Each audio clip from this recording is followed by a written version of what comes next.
2. Los delitos de odio al pobre. 1. La clave del odio, el que desprecia o el despreciado. El 17 de marzo de 2016 varios diarios españoles relataron un hecho bochornoso que había sucedido en Madrid el día anterior. Un buen número de personas se encontraba en la Plaza Mayor disfrutando de un día de sol antes del comienzo de un partido de fútbol entre el Atlético de Madrid y el PSV Eindhoven de Holanda. Un grupo de mendigas gitanas pedía limosna en la plaza y en ella entraron también los hinchas del equipo holandés. Con una actitud de prepotencia, los hinchas daban limosna a las mujeres, pero humillándolas, echándoles monedas, obligándolas a bailar y a hacer flexiones ante ellos. Periodistas de distintos diarios calificaron el caso como una expresión de aporofobia, y pidieron opinión a distintas personas, a Emilio Martínez, a mí misma y a miembros del Observatorio Atento y de la Fundación Secretariado Gitano. Todos convinimos en calificar el hecho como una muestra evidente de discriminación, aporofobia y machismo que vulnera el derecho a la dignidad del que todo ser humano es titular, y añadimos otras observaciones situadas en esa misma línea. Sin embargo, los primeros comentarios que aparecieron en la red al hilo del relato del diario El Mundo se situaban en las antípodas de nuestras apreciaciones. Uno de los comentaristas decía haber sido testigo del hecho y aseguraba que las mujeres no estaban mendigando, sino robando, que eran bandas de gitanas rumanas que tratan de desvalijar a turistas y españoles en vez de trabajar. Y apostillaba rotundo, es una lacra que da a Madrid una imagen vergonzosa. Lamentaba también que se las tomara como víctimas y concluía con una apreciación sarcástica, a este ritmo el gobierno les da un piso, y no lo digo en broma. Un segundo comentarista opinaba que los hinchas tal vez sienten aporofobia porque han visto reportajes sobre el negocio del limosneo y porque no están acostumbrados a que les hagan sus momentos de ocio con acordeones ruidosos y peticiones de limosna. La pregunta parece imponerse, ¿dónde reside la causa de las fobias, en el que desprecia o en el despreciado? En este caso no resulta muy difícil responder a la cuestión, porque alguien a quien se pide limosna puede no darla por muy distintos motivos que no guardan relación alguna con el rechazo y el desprecio. Puede preferir colaborar con organizaciones solidarias que están atentas a las necesidades sociales y prestan ayuda con conocimiento de causa y sentido de la justicia, y no promocionar la petición de limosna que siempre es degradante. Puede instar al ayuntamiento de su ciudad a que haga uso del dinero público para atender a las necesidades básicas como una prioridad indiscutible. Pero lo que no es en modo alguno de recibo es la humillación, la prepotencia, ese miserable hacer sentir la superioridad de quien en buena ley no tiene un ápice más de dignidad que su víctima. La fuente de la que surgen el odio y el desprecio es el que odia, no el despreciado.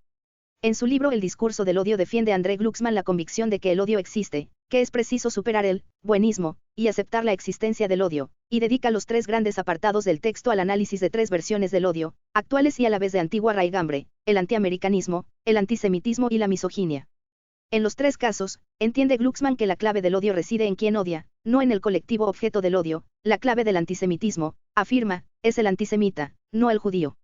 Una clave que haremos nuestra a lo largo de este libro, porque quien lleva incorporada una fobia siempre la justifica culpando al colectivo al que desprecia, lo cual no deja de ser una coartada. 2 delitos de odio, discurso del odio, 2 patologías sociales. En noviembre de 2015 recibí una carta de Luis Carlos Perea, director de Desarrollo Estratégico de la Fundación RAIS, en la que me comentaba que el concepto de aporofobia estaba siendo útil a su fundación para explicar mejor determinadas situaciones de violencia, en concreto, las que sufren las personas sin hogar. El sinhogarismo es un problema social sangrante, porque muestra un grado extremo de vulnerabilidad en quien lo padece. Quien no tiene siquiera la protección de un hogar, por precario que sea, no posee ni un mínimo de intimidad para su vida cotidiana, ni goza tampoco de una ínfima protección frente a agresiones externas, frente a tratos degradantes, está a disposición de cualquier descerebrado con ganas de divertirse un rato a su costa, o de cualquier resentido deseoso de volcar en alguien su rencor. Carecer de hogar supone una ruptura relacional, laboral, cultural y económica con la sociedad, es una clara situación de exclusión social. El sinhogarismo es la expresión de una suprema vulnerabilidad. Junto con otras organizaciones, RAIS había impulsado la creación de un observatorio de delitos de odio contra personas sin hogar, que lleva el nombre de Atento. Desde esa plataforma habían llevado a cabo una investigación con una muestra de personas sin hogar, que había arrojado resultados alarmantes.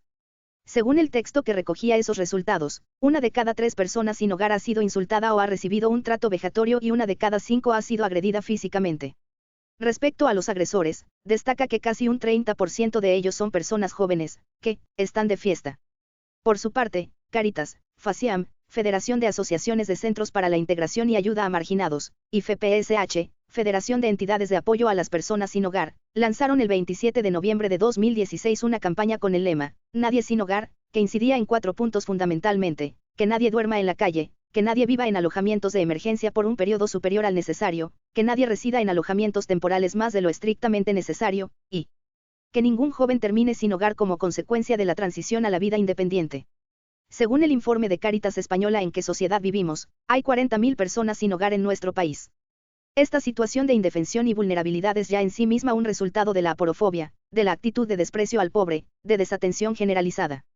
Pero, además, como todas las actitudes, en determinadas condiciones puede llevar a cometer delitos por acción, y no solo por omisión, en este caso, contra las personas en situación de exclusión, o en riesgo de exclusión. Estos delitos reciben hoy en día un nombre muy significativo, y es el de delitos de odio, hate crimes. Según el Ministerio del Interior, por la expresión, delitos de odio, pueden entenderse, todas aquellas infracciones penales y administrativas, cometidas contra las personas o la propiedad por cuestiones de raza, etnia, religión o práctica religiosa, edad, discapacidad, orientación o identidad sexual, situación de pobreza y exclusión social, o cualquier otro factor similar, como las diferencias ideológicas. Desde una perspectiva sociológica se pueden entender como actos de violencia, hostilidad e intimidación, dirigidos hacia personas seleccionadas por su identidad, que es percibida como diferente por quienes actúan de esa forma. Según el informe de Atento, estrechamente ligados a este tipo de delitos se encuentran otros dos tipos de patologías sociales de los que es preciso distinguirlos, los incidentes de odio y el discurso del odio.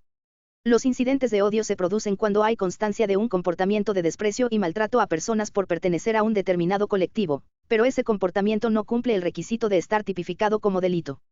Obviamente, el hecho de que no puedan considerarse delitos no les resta importancia, y no solo porque pueden degenerar en conductas delictivas, sino, sobre todo, porque el ámbito de lo moral es más amplio que el del derecho, y tanto la actitud de desprecio a otros como las actuaciones en que se plasma son expresión de un carácter mal forjado, de una situación degradada.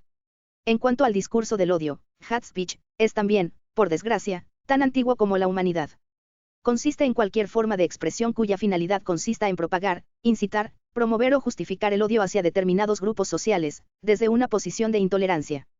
Con este tipo de discurso se pretende estigmatizar a determinados grupos y abrir la veda para que puedan ser tratados con hostilidad. De hecho, el Comité de Ministros del Consejo de Europa lo define como toda forma de expresión que difunda, incite, promueva o justifique el odio racial, la xenofobia, el antisemitismo u otras formas de odio basadas en la intolerancia. Como vemos, el número de ejemplos es abrumador. La xenofobia, la aversión extremada al extranjero, la homofobia, el odio a las personas homosexuales, la fobia a musulmanes, cristianos o gentes de cualquier religión, y también la aporofobia, el desprecio al pobre e indigente, forman una parte de ese catálogo de grupos a los que se dirige el discurso del odio. Ciertamente, distinguir entre el discurso y el delito no es tarea fácil. La diferencia esencial consistiría en que los delitos son actos criminales motivados por la intolerancia y el sentido de superioridad del agresor, que deben reunir al menos dos requisitos: el comportamiento debe estar tipificado como delito en el Código Penal, y puede consistir en un maltrato vejatorio o en una agresión física, entre otros, y la motivación del acto debe basarse en un prejuicio hacia un determinado grupo social. El delito implica entonces una infracción penal o administrativa. Realmente, en la práctica cotidiana resulta extremadamente difícil distinguir entre el discurso y el delito, como veremos más adelante, pero por el momento trataremos de espigar las características comunes a esas patologías sociales que se consideran motivadas por el odio. Para lograrlo puede ser de ayuda una fábula de La Fontaine, que André Glucksmann recuerda en su libro El discurso del odio. 3. La fábula del lobo y el cordero.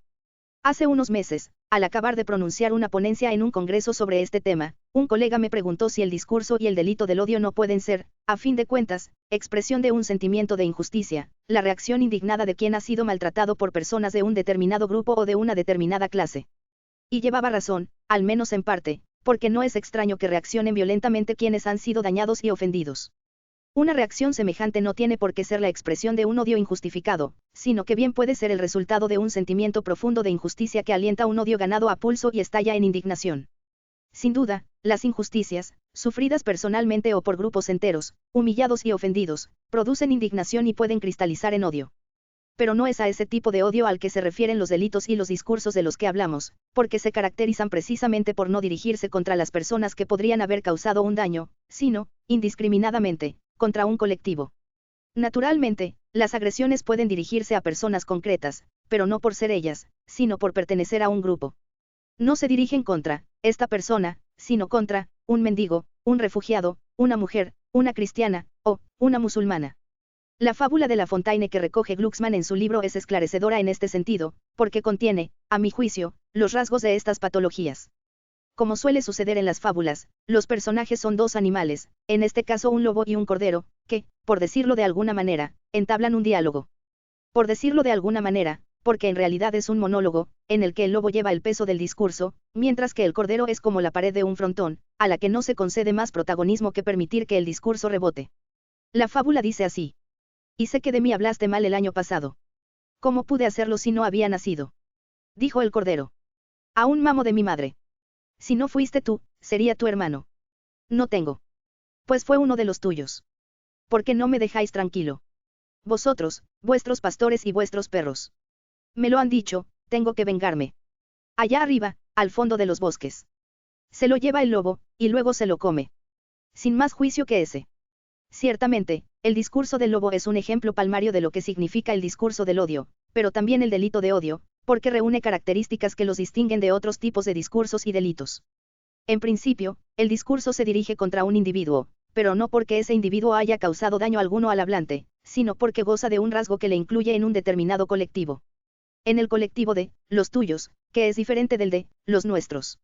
En este caso, los tuyos, son los corderos, en otros casos son las gentes de otra raza, racismo, de otra etnia, xenofobia, de otro sexo, misoginia, de otra tendencia sexual, homofobia, de una determinada religión, cristianofobia o islamofobia, o de un estrato social precario, aporofobia.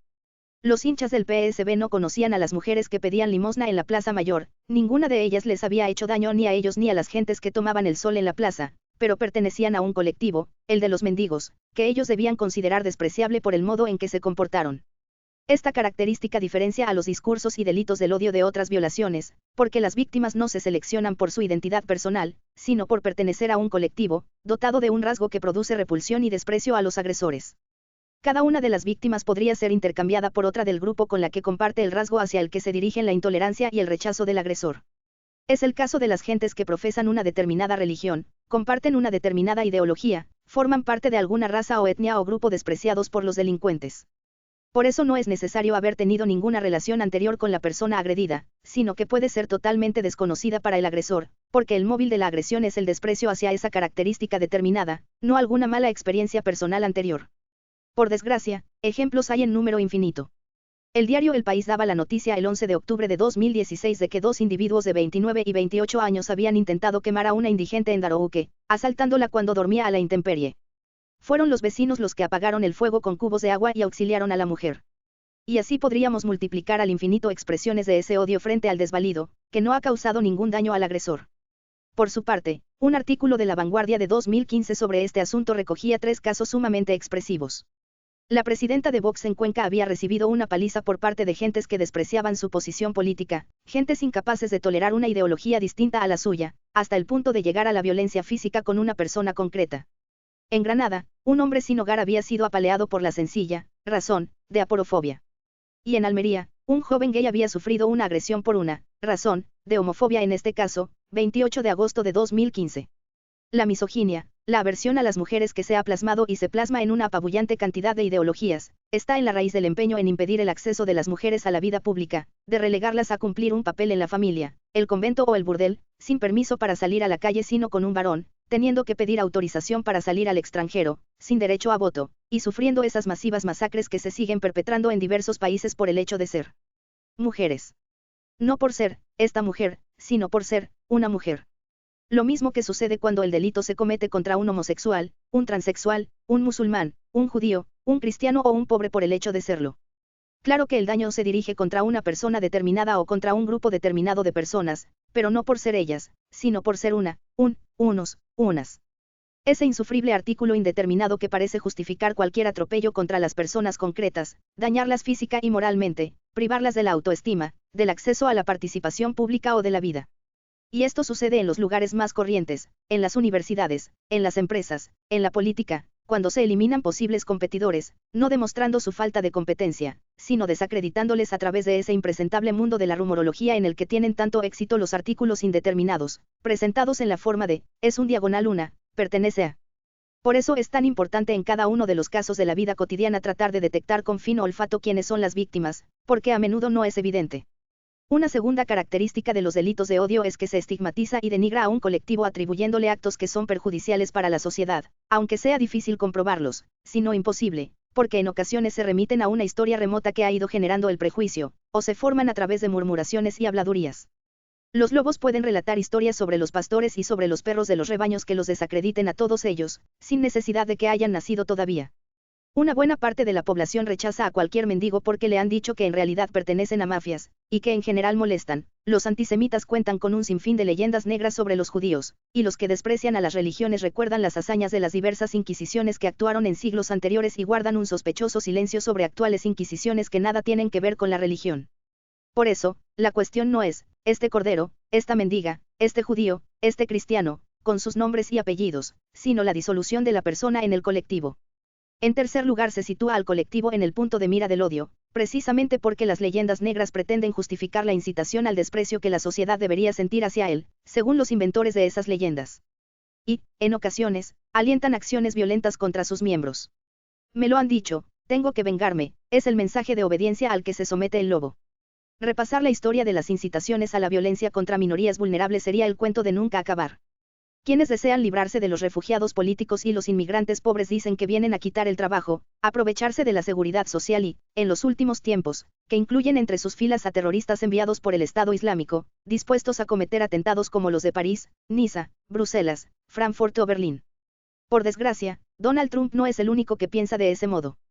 El caso del tunecino Anis Amri, sospechoso de haber causado la masacre de Berlín el 18 de diciembre de 2016, dio fuerza a los partidos aporófobos y xenófobos, porque se trataba de un refugiado que desembarcó en Lampedusa en 2011 y fue acogido en una familia por ser menor de edad.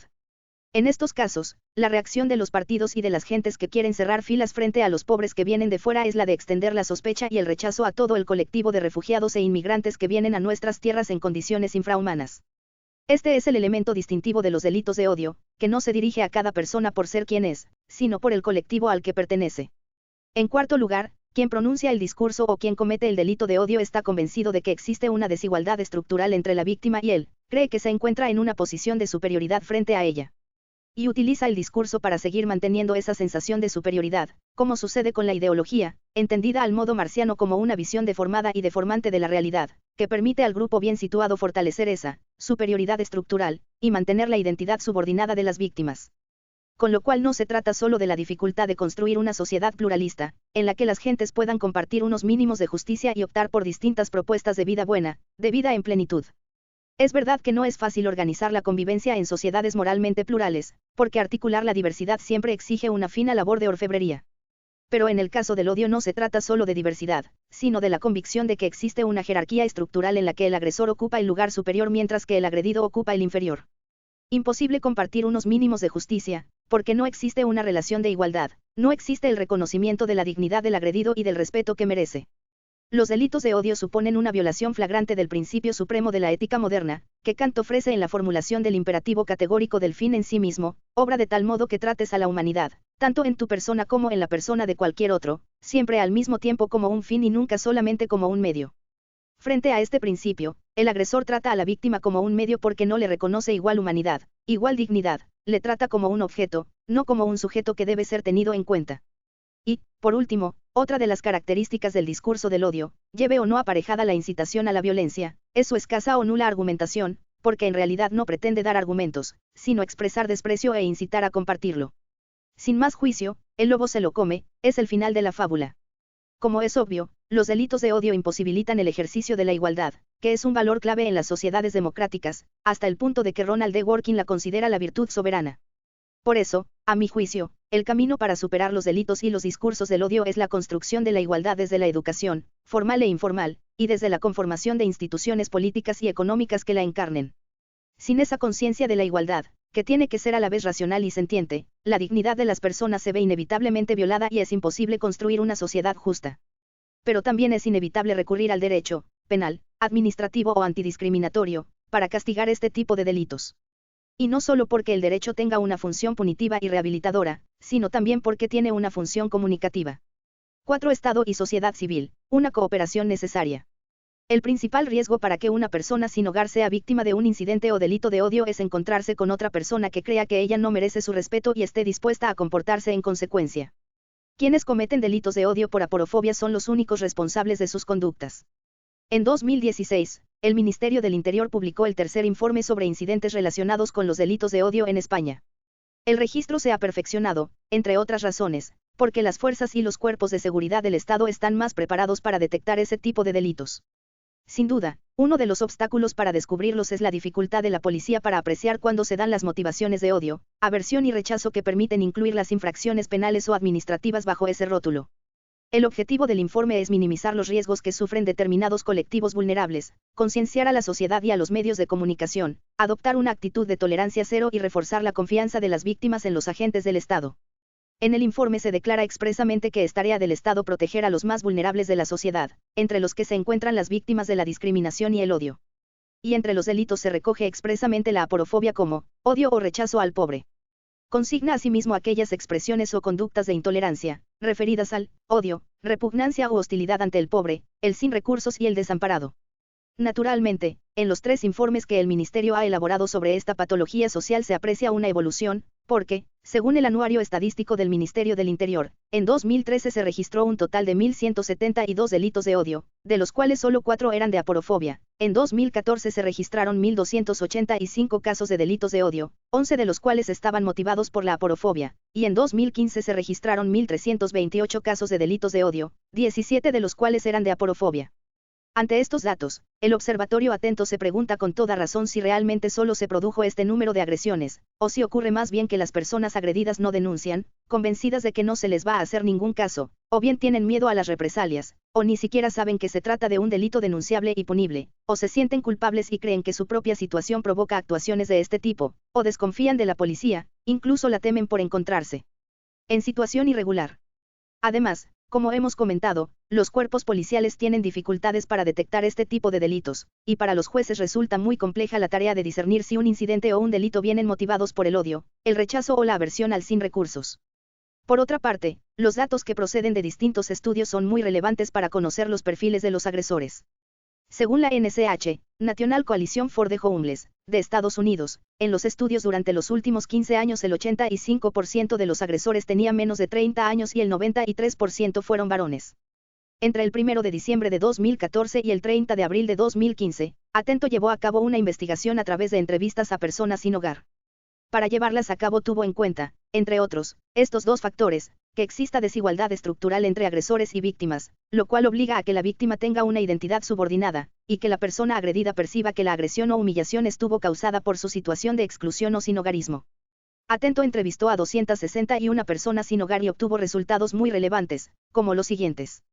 Un 47,1% de los entrevistados sufrió algún incidente o fue víctima de un delito relacionado con la aporofobia en su historia de sinhogarismo. 6 de cada 10 incidentes o delitos se produjeron de noche o de madrugada, especialmente cuando la víctima estaba durmiendo.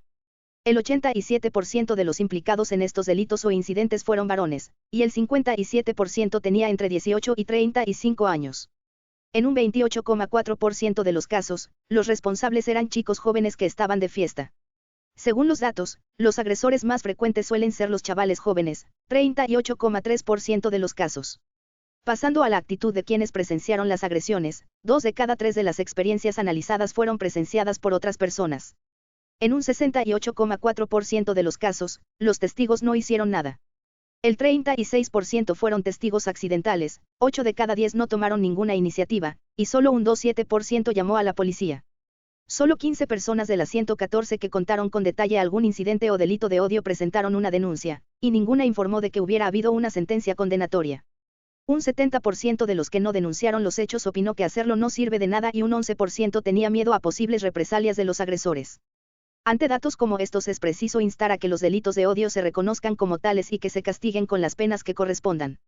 Y no solo, como hemos sugerido, por la función punitiva o rehabilitadora que pueda tener el derecho, sino muy especialmente por la innegable función comunicativa que tiene en una sociedad, la de dejar constancia de que esa sociedad no está dispuesta a tolerar determinadas acciones, porque violan los valores que le dan sentido e identidad. Justamente en este caso, el respeto a la igual dignidad de cada una de las personas concretas, con nombre y apellidos. Esa función comunicativa y pedagógica es importante. De ahí que, como indican los informes, sea necesario formar a la policía para que evite en lo posible este tipo de acciones, pero, cuando el daño está hecho, que sea capaz de detectar cuando la agresión contra determinadas personas no es un delito más, sino un caso de aporofobia, de desprecio al pobre por serlo, y que atienda y ayude a la persona dañada con todo cuidado, que se sienta y sepa respaldada por su sociedad. También la actuación de los jueces en este tipo de delitos tiene que ser lúcida y ecuánime. y muy especialmente agudizar la sensibilidad social frente a ellos para conseguir que se consideren como lo que son, inaceptables. Pero, como tantas veces, la tarea de la sociedad civil es imprescindible en su función de denuncia, investigación y propuesta, como hacen las organizaciones y las fundaciones de las que hemos hablado. En esa labor de detectar situaciones de injusticia que el poder político no ha descubierto y en ese quehacer de apoyo a las víctimas, de proximidad y aproximación, el derecho y el Estado son imprescindibles, pero no bastan, es necesaria la contribución de la sociedad civil. En este momento se trata de reclamar un hogar para todas las personas, que nadie se vea obligado a mendigar, que nadie se vea sometido a mafias. Se trata de erradicar la pobreza, reducir las desigualdades y cultivar el sentimiento de igual dignidad. 5. El pobre es, en cada caso, el que no resulta rentable. La aporofobia es un tipo de rechazo peculiar, distinto de otros tipos de odio o rechazo, entre otras razones porque la pobreza involuntaria no es un rasgo de la identidad de las personas. Aunque es verdad que la identidad se negocia en diálogo con el entorno social, que no es estática, sino dinámica, la etnia o la raza, con todas las dificultades que supone precisarlas, son un ingrediente para configurarla. También el sexo o la tendencia sexual son dimensiones que forman parte de la identidad personal, y la profesión de una religión supone para el creyente una opción por la que apuesta y a la que nadie tiene derecho a obligarle a renunciar, igual que nadie tiene derecho a obligar al agnóstico o al ateo a simular que cree aquello en lo que no cree. La pobreza involuntaria, sin embargo, no pertenece a la identidad de una persona, ni es una cuestión de opción. Quienes la padecen pueden resignarse a ella y acabar agradeciendo cualquier pequeñísima mejora de su situación y eligiendo dentro de su marco de posibilidades como si no hubiera otro. Es lo que se ha llamado, las pequeñas dádivas, y las preferencias adaptativas, una situación que es preciso denunciar críticamente porque supone mantener en la miseria resignada a quienes ni siquiera tienen conciencia de ella, cuando la pobreza económica involuntaria es un mal que se padece por causas naturales o sociales, y que a la altura del siglo XXI puede eliminarse. Llegar a esta afirmación ha sido una labor de siglos, a lo largo de los cuales se fue produciendo una evolución desde entender que los pobres son culpables de su situación, responsables de ella, a comprender que existen causas naturales y sociales que una sociedad justa debe erradicar. ¿De dónde se sigue, como intentaremos mostrar más adelante, que intentar eliminar la aporofobia económica exige educar a las personas, pero muy especialmente crear instituciones económicas y políticas empeñadas en acabar con la pobreza desde la construcción de la igualdad? Porque no solo la pobreza involuntaria es un mal, sino que las relaciones asimétricas constituyen la base de la aporofobia. De esa erradicación de la pobreza contando con la reducción de las desigualdades nos ocupamos en un capítulo posterior, pero antes de entrar en ello es preciso dejar constancia de una apreciación. En principio, la pobreza es carencia de los medios necesarios para sobrevivir, pero no solo es eso. En este libro adoptaremos la caracterización de Amartya Sen, según la cual, la pobreza es falta de libertad, imposibilidad de llevar a cabo los planes de vida que una persona tenga razones para valorar. Como es sabido y comentaremos más adelante, Sen y Nussbaum entienden que hay unas capacidades básicas que todos los seres humanos deberían poder ejercer para llevar adelante sus planes de vida. Pero aquí queremos asumir esa noción de pobreza e ir todavía más lejos. Porque la aporofobia, tomada como delito, es lo que hemos comentado, pero, tomada como actitud vital, es desprecio y rechazo en cada caso de los peor situados, que pueden serlo económicamente, pero también socialmente. La tendencia a tomar posición en la vida cotidiana a favor de los mejor situados, aquellos de los que puede obtenerse algún beneficio, y a dejar desamparados a los a por hoy, a los que no parecen poder ofrecer muchas ventajas, ni siquiera tener capacidad para vengarse por los daños sufridos, parece inscrita en la naturaleza humana y es la fuente de sufrimiento injusto. Tomar conciencia de ello y preguntar si es ese el tipo de personas que queremos es una cuestión de humanidad o inhumanidad. Por eso es preciso descubrir las raíces profundas de la aporofobia, tratar de investigar sus causas, averiguar si forman parte sin remedio de la naturaleza humana, de forma que los pobres siempre serán despreciados y en realidad es imposible cambiar la actitud de rechazo hacia ellos. O descubrir si existen bases en la naturaleza humana para la aporofobia, pero hay también caminos por los que cada persona y cada sociedad pueden modificarlas por entender y sentir que esa actitud es contraria a la humanidad más elemental.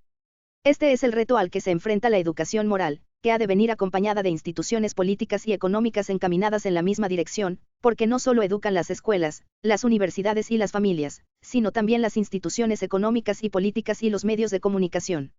Pero antes de intentarlo nos ocuparemos de la patología hermana, el discurso del odio, tan ligado al incidente y al delito de odio que, en ocasiones, incita a llevarlo a cabo, y en otras, el mismo es un delito.